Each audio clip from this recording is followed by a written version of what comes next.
A love story embroiled in mystery and intrigue spanning continents and decades comes to life in Tom Vater's Kolkata Noir. Hello everyone, welcome to Pen to Paper. I'm Leah Lindman, and today I'm going to talk to you about Kolkata Noir, written by Tom Vater. Now, I was given the the PDF to his book earlier in October, November, and I had finished please, I am not saying I plagiarized it. Okay, I finished reading it then, and I had even filmed a whole book review video for it, and then I lost the file, and then Christmas happened, and then my phone died, and then it was resurrected, and now I'm here to share my thoughts once again. So I told Tom that I would do this, and I'm doing this. I'm dedicating this single book review to his book because he reached out to me himself. So thank you, Tom, for doing this. I really appreciate the opportunity to have read your work and to share my thoughts on it. So Kolkata Noir is a love story between the inspectress in India, Madhurami, and Becker. Yes, Becker from England. And what we have is actually 3 mini novellas all wrapped in one work. The first novella is set, I believe, 1980s, 1990s, and really has an old-timey romantic feeling, Agatha Christie-esque like mystery, in which Becker is in India, and he is somewhat connected to a murder suspect, either the murder suspect or victim. You could probably tell, it's been a while since I've read this, but nonetheless, it's still very memorable in many different ways.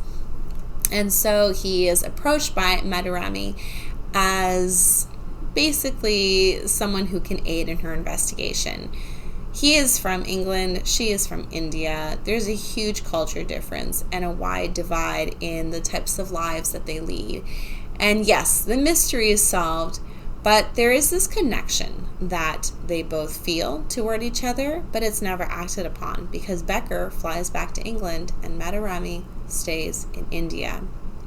Fast forward 20, 30 years later to present day India, you really get a sense of how social media affects the culture down there, with the 2 boys that have gone down there to become gurus in a sense and to collect this following, and they're using social media and kind of angsty type of dramatic ways of appealing to people to gain this massive following online. And Becker is once again called to India because the 2 boys who have been kidnapped or who have decided to leave home and start this whole cult following in India, their father reaches out to Becker and asks him to go and check on his sons down south in India. And while he is there, he once again sees Madhurami, but he thinks he sees her. Instead, he sees her daughter. She is now married, she has a daughter, and through her daughter, he meets her once again. And you can tell there is still that connection. Despite 20 years difference, he still has deep feelings for her and she for him. But again, once they work together and time moves on, passes on, the moments are lost, and he returns to England. And then we have our third novella set in the future. I believe it's in the 2030s, maybe more. And we really get an interesting look at what the author thinks India would look like during that time. Most of India is submerged in water. The high mountainous regions are still not covered. And the city of Calcutta is this dark, dreary land of desperate souls hoping to get out of the country. to better places. And unfortunately, the land is shut down. There is no way out except for 2 tickets that Becker somehow is able to get. And he is hoping to go back to India and to save Madhurami, who is still stuck in India with her husband. Her daughter is now in Scotland. And so there is another mystery, kidnapping. And the ending, I have to say, I did not expect. And I still don't know what to think of the ending, which I love. I love those endings where the author puts it ahead of you and you just don't know what to think. Or it's kind of that open ending where it could be either or. And I really, really, really love the ending. I think it was one of my favorite parts of the story, which I think is a great thing to say because it ends well. You're happy as a reader. One thing that I think I would have preferred to see a little bit more of was the connection between Madhurami and Becker. I felt it didn't seem strong enough. There was definitely a good basis of their relationship, but it really seemed as if it could have been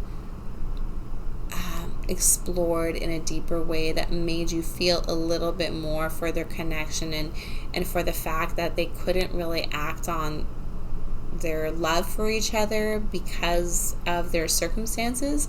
I would have just have liked to feel a little bit more empathy for the circumstances.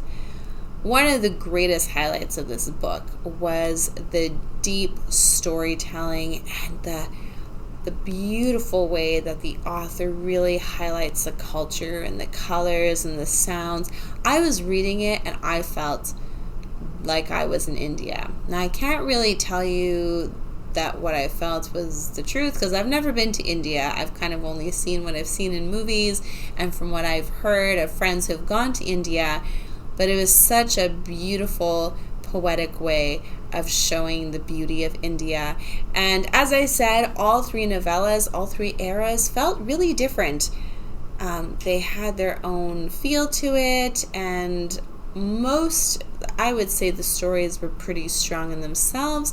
Probably my favorite one was the first one, but I really did enjoy the overall book. So thank you, Tom Vater. I'm giving this 4 stars. It is a strong book. If you like